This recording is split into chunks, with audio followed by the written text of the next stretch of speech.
My childhood and upbringing was very unique. My mother, Tracy Brown, was a very influential part of my life. She was a single mother, and she put me in a village that made me into the man I am today. My mother was a teacher, and she taught within the Baldwin County Public School System for over 20 years at Foley High School and at Daphne High School. And I think she passed down to me the traits of putting others first, giving, and loving others as you would love yourself. So just being the lady that she was, oftentimes being a mother and a father to me was very influential in my life, and I owe my life to my mother, and she made me the man that I am today. I chose to apply to West Point mainly to secure a future for my future. When I first had the opportunity of thinking about going to West Point, I was a high school junior when I was playing football, and that's how West Point came across my radar, was through a football offer. I played football at Daphne High School under the coach Kenny King, and Coach King kind of put it in my ear of who the person that I was. He thought of me as a leader, someone who cared about others but also wanted to be successful himself. And he said, I think West Point would be a good fit for you. I went and I took an official visit, and I realized that it gave me the opportunity to be successful not on the field, but off the field, and as a man. And that's something that I always valued, was when football was over, what could I hang my hat on? What could I tell people this is what I did within my lifetime? And West Point gave me that opportunity to not only develop myself, but to develop others as a leader. And I thought that was a great opportunity, and so I took it. The main concern or doubt I had was that I would be by myself, or that I wouldn't be good enough to go to West Point and survive. I come from a household that is very challenging, that is she pushes me to be the best person that I am. So if I brought home a B on the report card, it was like, why do you have a B? And West Point, you're around elite individuals, and it's an elite place itself. So I always wondered, would I be elite enough to survive? Or would I be among the people who fell to the wayside or who didn't make it through West Point? So that was my biggest doubt. And then, of course, being a black man at a predominantly white institution, you look at, do you have that community of not losing yourself, of not becoming someone that you don't want to be, but becoming someone who people who look like you can look at and say, hey, I can do that as well. So I did have that doubt at first. But as I got through my time at West Point, the community that surrounded me, even though it wasn't a lot of African-American males or individuals, we found a way to be tight-knit and stay together and push each other through the challenges that West Point has to offer. So I'm grateful for being the minority of the minority and completing my time as a cadet. My experience was challenging. Freshman year, or plebe year as they call it, so that's the first year that you're at the academy. After you go through a basic training, which is just like an Army basic training, you do different things, rifle qualification, land navigation. So my freshman year, I had to go through a swim class, and I had never swam in over 6 feet water, so that was a shock.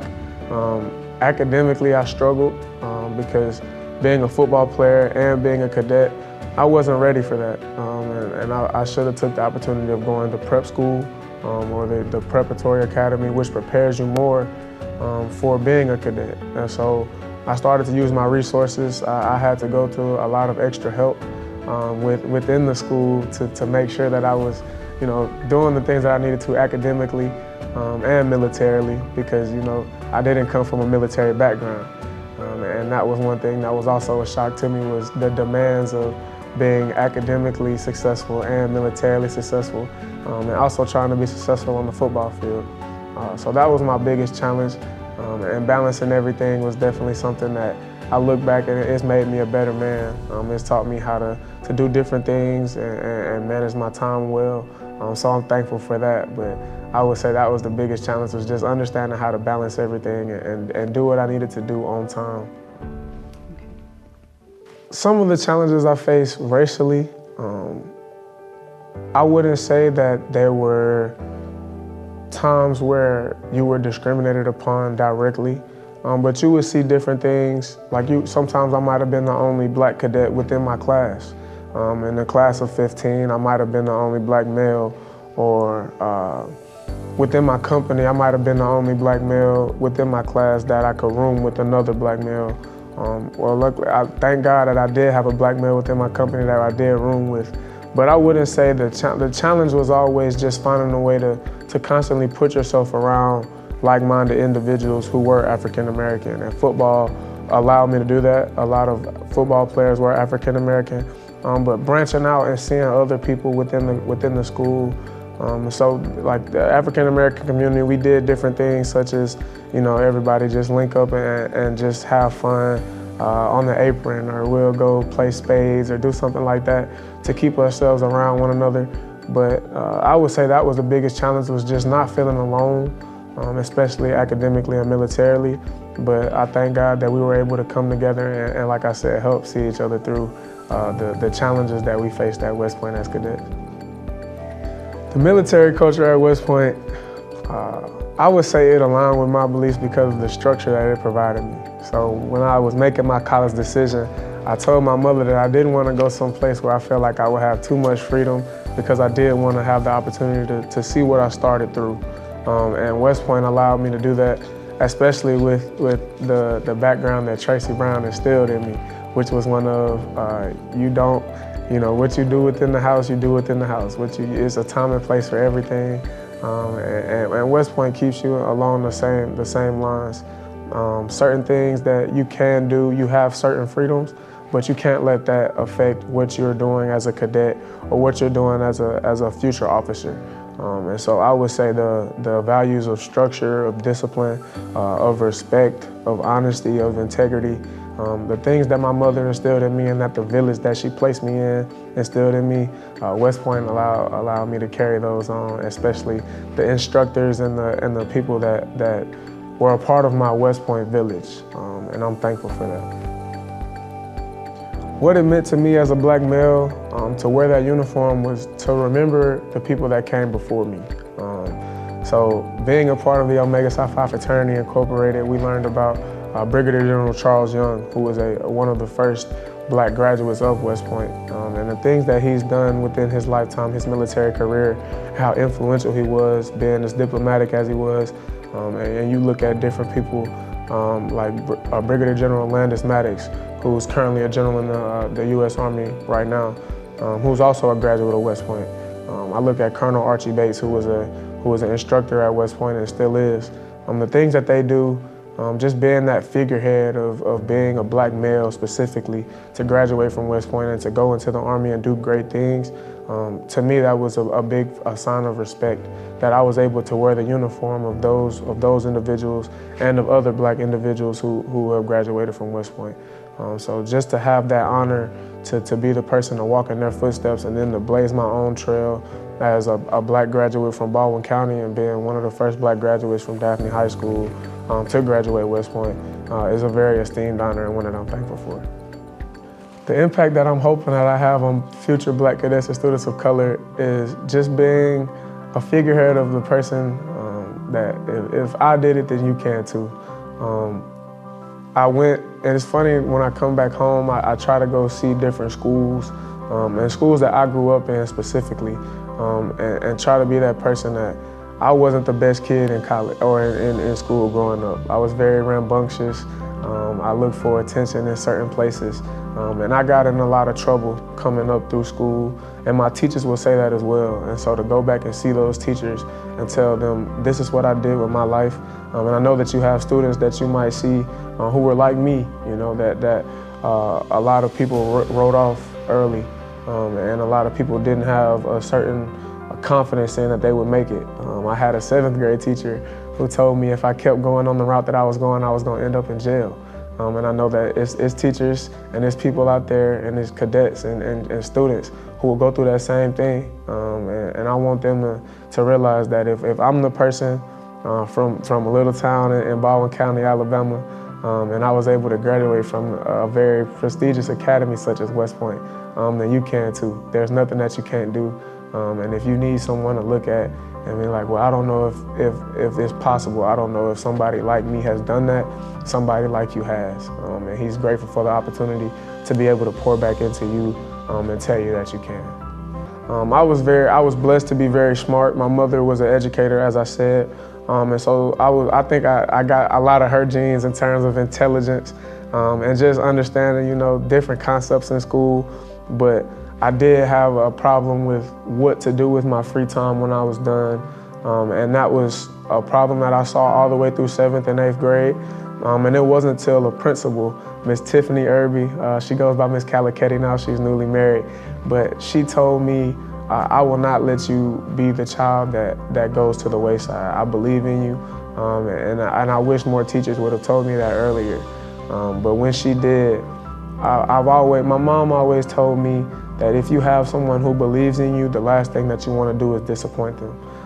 And when Miss Irby told me that, I knew that I wanted to change my life around and do different things and be positive. And so from there on, I tried to make sure that I was being as positive as I could.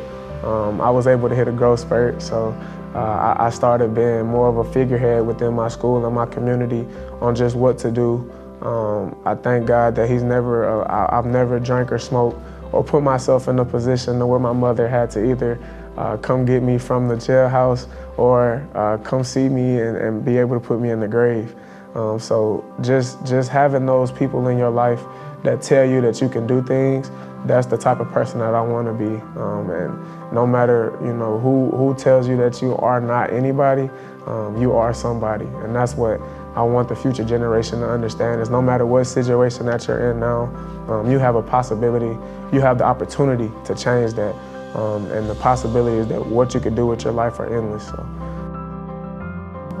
The most formative experiences, I would say, were struggling academically. I think that helped me, I've never been one to truly ask for help, but it's okay to in situations. Someone is always better than you at something, no matter what it is. Somebody has done things in their lifetime that can help you do things in your lifetime. So that was one thing that I would say shaped me in learning how to develop myself and others around me, was maximizing strengths and turning your weaknesses into strengths. Another thing that I would say was the field training exercises. You had to push yourself, especially being a football player. We did a lot of our field trainings during the summer. So learning different things about, what you can really push your body through and what you can do if you just put your mind to it. I would say that helped shape the man that I've become today. And then just talking to different people and seeing the backgrounds that everyone comes from at West Point. You have a wide variety of people. You have people who are 3rd or 4th generation West Pointers. You have people who are 1st generation college students. And just being able to be in that diverse setting and learn how to navigate different settings and talking to different people and talking to officers who have served in places that we may never get the opportunity to serve in. Just seeing different things like that and taking a little bit from everyone and forming yourself and forming your leadership style. I say that's what's formed me into being the future officer that I am today. So I actually had a couple of African-American role models, so I'll talk about all 4 of them actually. Okay. So one of my main role models that I had at West Point was a cadet. He's now an officer, Cadet Marquell Broughton. So Marquell was one who has a very different story. His father was killed when he was younger, and he grew up in a single-parent household, but he grew up with siblings, and he was the oldest son. And just to see the person that he was, how captivative he was. He put his all into everything he did. He was a 2-year football captain. And he also was a brigade commander.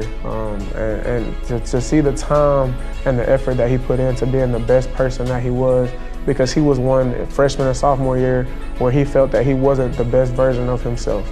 And for him to be the person that he is now, and to be the graduate and the cadet that he was, that was something that I needed to see. And he was one of the people that at first was, if he could do it, I could do it. So the officer side, I had different officers. So one of them was Chief Warrant Officer Anton Alsop. So he was from Brooklyn, and he grew up in New York City, and he was in the Army as well. And he went to the Army, and he was one who he said, if you would have asked me when I was 15 years old, would I still be alive? I would have told you no. And the fact that he's doing what he's doing, he was always influential in terms of just letting us fellowship at his home. He was one to give us tips and reminders on how to be a better person in general, and how to survive as being black in the Army, and realizing that you had to be the best of the best, and he wanted us to be exceptional. And so he pushed us to being exceptional. I had Major Sean Robertson, who was always excellent. He wasn't a West Point grad, but if you just walked up to him in the street, you would think he was because of how he carried himself. And the things that he's done in the Army, and the people that he's influenced just by being who he is, and especially with us, giving us a different perspective on how to be a leader and really shaping your leadership style and your characteristics, and how to carry yourself as a black man to be successful and to get in rooms, to change rooms.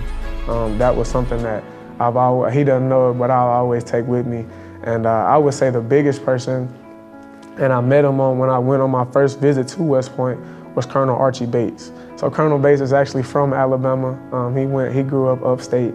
And when I first went to West Point for my official visit for football, he was the speaker at a dinner for us. And at the time, he was working under Michelle and Barack Obama. So to see the things that he's done, from being from Alabama, being a colonel within the Army, and reaching different heights and providing for his family as I wish to provide for mine, and seeing how the other people that I've mentioned, being black males, have done the same for their families and changed trajectories. That was something that I wish to do. And that's something that I feel like I'm on the way to do. So I'm very thankful that God put those individuals in my life. The message that I wish to share to young black men who might watch this, take time to pour into others if others are poured into you. The people that you think are being annoying or are constantly on you is because they love you and they want something for you. And it took me time to realize that. Be thankful for the village that you have been placed in. Well, no matter the situation, if somebody takes time to put into you, they're doing it for a reason. And trust God and trust yourself, and never tell yourself that you can't do anything. Even when somebody tells you you can't, you can, because I did, and I know that you can too. Also, when you pour back into other people, don't forget your story. Don't forget what made you who you are, because that's something that you will always carry with you. God didn't make you better, he just made you different. God didn't make the person next to you better, he just made them different. And our differences are what make us unique. So live in your uniqueness, live in your difference, and become the difference that you wish to be. And if you don't wish to be that, do whatever you think makes you successful. My route might not be the best route for you, but take time to think about what the best route for you is, and what you want to be, and the type of person that you want to come back and say, hey, this is what I did with my life, this is what you can do. And I hope that if you watch this, you find a little sense of hope, regardless of where you are at right now in life. There's always hope for the future, and you have the opportunity to change it and to be someone else's hope. So I hope that you do the same.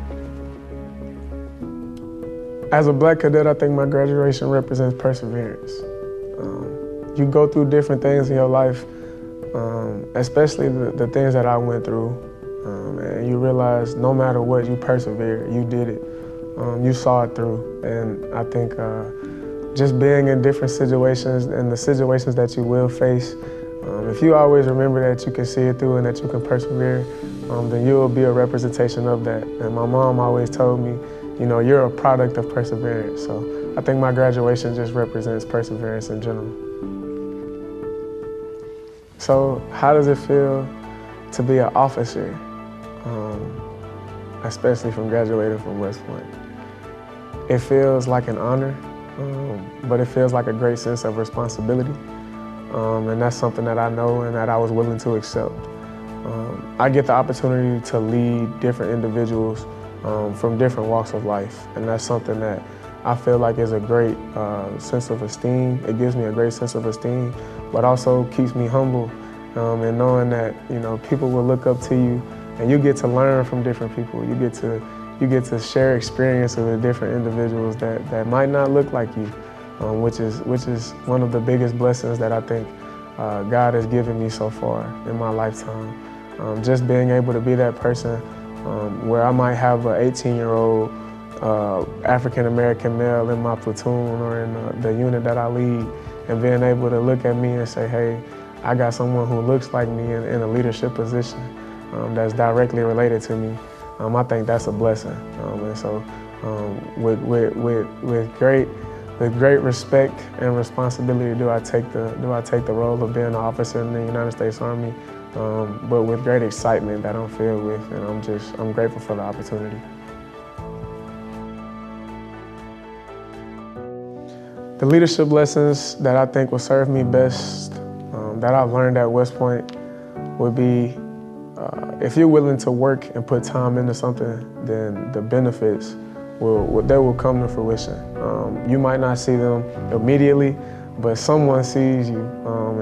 And a saying that I picked up along the way was, you always see work go unnoticed, but you never see work go unpaid. And so when you put in work and you want to better yourself, someone might not notice it, but in some way you will seek the payment. The payment will come to you, whether that's you developing as a person, you receiving promotions, or you just doing different things within the area that you're in or the situation that you're in that betters yourself.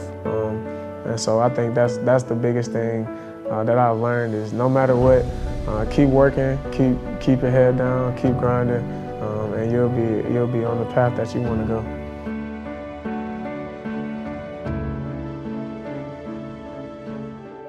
My immediate goals, first is to graduate Bullock, which is like a C school. So it's basically certifying me within my branch, which is logistics. I have that coming up on March 8th, and my graduation is set for June 27th. So that's my first immediate goal. And then therefore, after that, I'll be stationed in Savannah, Georgia with the 3rd ID CAB, which is a Combat Aviation Brigade, and just being the best best second lieutenant I could be, influencing others to be better than themselves, and to better themselves at the best of their ability, and just be a leader that I wish I had. I think that's my leadership philosophy is, be the leader that you wish you had, and when you're that, everything will come to fruition as you want it to. So I would say that's my goal right now. I try not to put a box on telling myself I have to do this or I have to do that. I really just want to walk in the path that God puts in front of me, and go from there and do the things that I know that I can do, that have been instilled in me, and just try to put my best foot forward.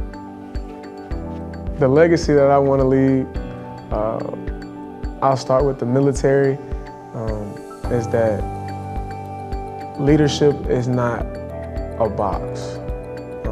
You have to find your own leadership style. You have to find who you are as a person before you can lead others. So maximizing potential, maximizing the potential of yourself and of others around you, and using different things that you learn along the way. That's the legacy that I want to leave is how can I maximize who I am while maximizing others? Because I think a team is a machine of moving parts, and when those parts are interchangeable, and everyone is at their best functioning ability, that's when you see the team become the best team that it could be. So how can I develop teams to be the best teams that they can be, therefore making the best individuals that they could be, the best people that you could be. The legacy that I want to leave for young Black African American individuals anywhere is that you don't have to play sports. You don't have to even go to school. You don't have to do anything that you don't want to do. But whatever you want to do, maximize the person that you are within that realm. Be successful, and don't let anyone tell you that you can't be successful, because I, so far, am blessed to be successful. Listen to the people that come before you, and therefore when you come before people, you can say, since I've listened to the people that come before me, now I'm in this position, and I hope you listen to me. Legacy is another thing that I don't think people really understand, has no definition. It's the definition that is defined by the person that leaves it.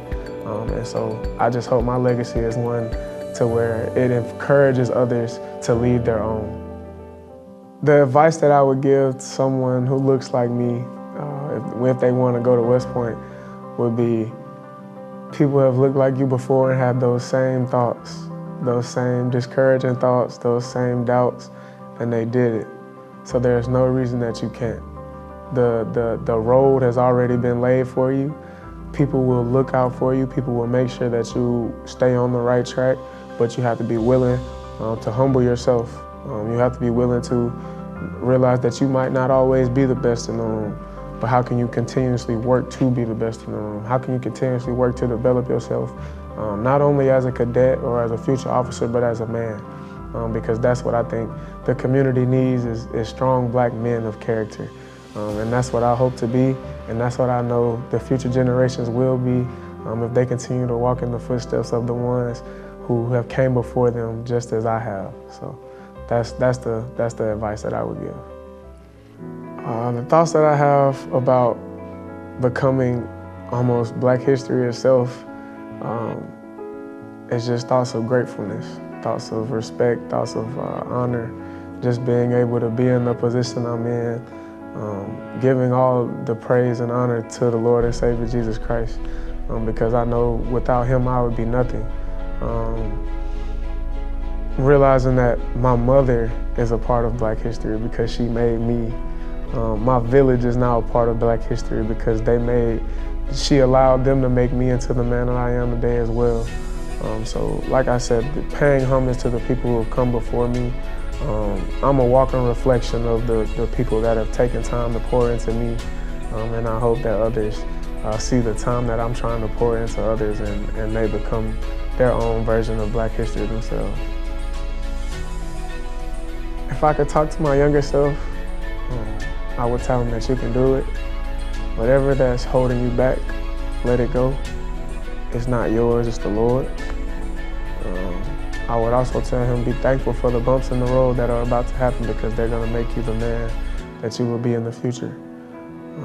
And the last thing I'll tell him is don't give up on yourself because people didn't give up on you. So love yourself and that'll teach you to love others. What it means to me to be a part of this documentary is, first off, I just can't believe that I'm being the one to be asked to be a part of stuff like this. Just to field questions from great individuals who see something in me. To be a part of a legacy that's bigger than myself. I think that's the goal of just being the son of Tracy Brown, is seeing how she was a part of so many things that were bigger than herself. Being a part of something that's bigger than myself now and being the person that people can look at and say, hey, that's someone that came from a situation like I did. To me, that's priceless. That's something that you can't even put emotions on or put anything on that can really describe it. So I'm really speechless. I'm thankful. I'm blessed, and I'm forever grateful to be a part of something like this. And that I hope if it doesn't influence everyone, it influences one person.